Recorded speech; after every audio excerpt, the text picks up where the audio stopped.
আসসালামু আলাইকুম guys, it's এটি গেমার। তো কেমন আছো সবাই? আশা করি ভালো আছো গাইজ। আজকের এই ভিডিওটা অনেক বেশি ইমোশনাল। আজকে আমি এমন 5জন ইউটিউবারকে দেখাবো যাদের ভিডিও একটা সময় অনেক বেশি দেখা হইতো এবং তাদের আমরা অনেক বেশি ভালোবাসতাম। তবে আজকের এই দিনে দাঁড়িয়ে তারা আমাদের মাঝে আর নেই। এই পৃথিবী ছেড়েই তারা চলে গেছে পরপারে। ইভেন এমন কিছু ইউটিউবার আছে যাদের হুট করে চলে যাওয়াটা তাদের অডিয়েন্স মানতে পারে নাই। আর আজকের ভিডিও লাস্টে এমন একজন আছে যে কিনা মানে হুট করে চলে যায়। ভাই আমি এত পরিমাণ কষ্ট পাইছি, ইভেন এখন আমার খুব কষ্ট লাগতেছে। তো চলো বেশি কথা না বলে আজকের ভিডিওটা শুরু করে ফেলি।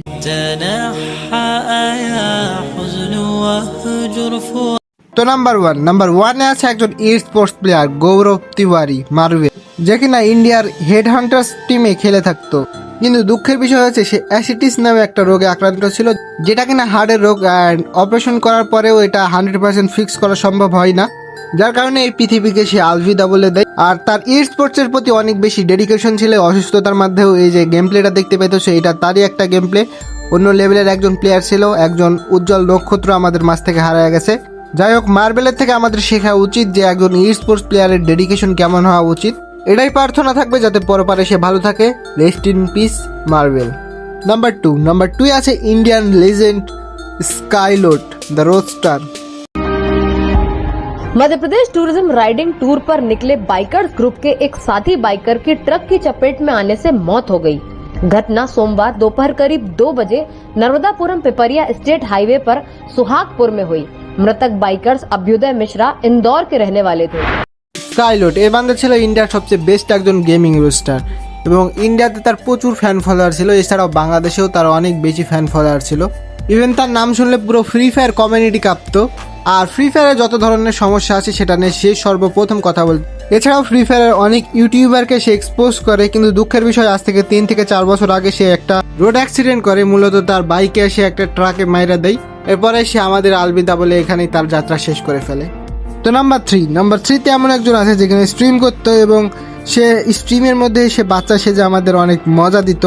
কিন্তু হুট করে একদিন একটা পোস্ট করে তার পেজের মধ্যে, যেখানে তার ভালোবাসাকে নিয়ে কিছু কথা বলে। মূলত তার প্রিয় মানুষরা তাকে ছেড়ে চলে যায়, এটা নিয়ে সে অনেক দুঃখ পায় এবং সুইসাইড করে ফেলে। যদিও এটা কখনোই উচিত না, কারণ একটা নারীর জন্য জীবন দেওয়া, এখানে মানুষ হচ্ছে স্বার্থপর। আর আল্লাহ তাআলা আমাদের এসবের জন্য পাঠাই নাই। তারপরে তার জন্য প্রার্থনা করব যাতে সে পরপারে ভালো থাকে। আর তোমরা কে কে অন্তু গেমারকে মিস করো অবশ্যই কমেন্টে জানাইতে পারো। নাম্বার ফোরে ই স্পোর্টসের একজন লিজেন্ড আছে, জেবি চিতা দ্য ফাইটার। ক্যানোলা নিয়েও খেলতে চাইছে, মানা করছি, পরে না দিশও নিয়ে গেছে। আমি নিয়ে গিয়ে সে ক্যানোলা খুলছে, কারণ ক্যানোলা দিয়ে কিভাবে খেলবে? ক্যানোলা দিয়ে তো খেলা সম্ভব না। চিতা প্রথম নাম বের করলো, রাফিফ দ্য লাস্ট ম্যান সার্ভাইভিং।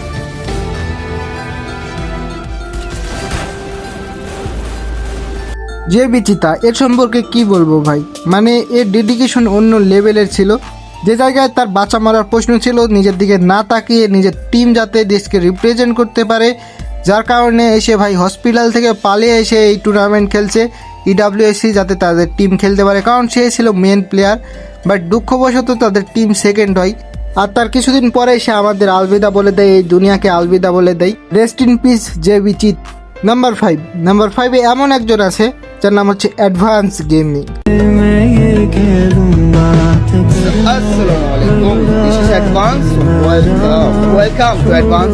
কেমন আছো তোমরা? মালয়েশিয়ার কুয়ালালামপুরে এক মর্মান্তিক সড়ক দুর্ঘটনায় বৃহস্পতিবার প্রাণ হারিয়েছেন বাংলাদেশের জনপ্রিয় ই স্পোর্টস কন্টেন্ট ক্রিয়েটর মুজাহিদ মিল্লাত, যিনি সোশ্যাল মিডিয়ায় অ্যাডভান্স গেমিং নামে পরিচিত ছিলেন। একই ঘটনায় গুরুতর আহত হয়েছেন তার স্ত্রী নাফিসা তাবাসসুম আবিদা। বর্তমানে তিনি সেখানে চিকিৎসাধীন রয়েছেন।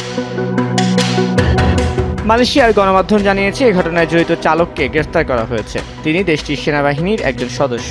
অভিযোগ রয়েছে তিনি মাতাল অবস্থায় গাড়ি চালাচ্ছিলেন।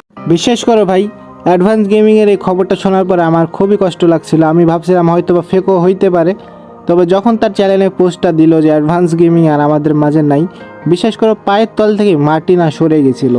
এখনও তার ভয়েসটা শুনলে বুকের মধ্যে কেমন হইতেছে ভাই। চিনি না, জানি না, তার সাথে কখনো দেখা হয় নাই, জাস্ট ভিডিও দেখার মাধ্যমে তাকে এত পরিমাণ মানে ভালোবাসতাম আমি নিজেও জানতাম না ভাই। খুবই খারাপ লাগতেছে। আর তার জন্য আমরা সবাই দোয়া করব। সে হয়তো বা ভুল করছে ভাই। ট্রেডিং এমন একটা জিনিস যেখানে আমাদের স্কিল না থাকলে লস হবেই, তো তার একার দোষ দেওয়া তো লাভ নাই। তো আমরা চেষ্টা করব যে তাকে মাফ করে দেওয়ার, কারণ ভাই হয়তো বা আমাদের জীবনে লস হয়েছে, এই লসটা রিকভারি হইতে পারে, তবে যাই মারা গেছে তার উপরে কোনো ক্ষোভ কোনো কষ্ট রাখা তো আমাদের লাভ নাই। আল্লাহ তাআলা নিজেও বলছেন যে তুমি যদি কাউকে মাফ করো তবে আল্লাহ তাআলা তোমাকেও মাফ করবেন। তো পারলে ভাই তাকে মাফ করে দিও। আর এই যে আমি কখনোই তাকে নিয়ে ভিডিও বানাইতাম না, ইভেন সে মারা যাওয়ার পরে অনেকে দেখলাম ভিউ ব্যবসা করতেছে তাকে নিয়ে, বাট আমি একটা ভিডিও আপলোড করি না। এই ভিডিওটা আপলোড করলাম জাস্ট স্মৃতি হিসেবে রাখার জন্যে। আর কারো ভাই মৃত্যুর পরে কারো ফটো বা ভিডিও নিয়ে সেগুলো আপলোড করা উচিত না। যদিও আমিও এই ভিডিওর মধ্যে তাদের ফটো এবং কিছু ইনফরমেশন দিছি, এগুলো উচিত না। আল্লাহ তাআলা আমাকেও মাফ করুক এবং তাদেরকেও মাফ করুক। তো এই ছিল গাইজ আজকের ভিডিও। ভালো লাগলে লাইক করে দিও এবং নতুন হলে সাবস্ক্রাইব করে দিও। বাই বাই, সবাই ভালো থেকো এবং সুস্থ থেকো।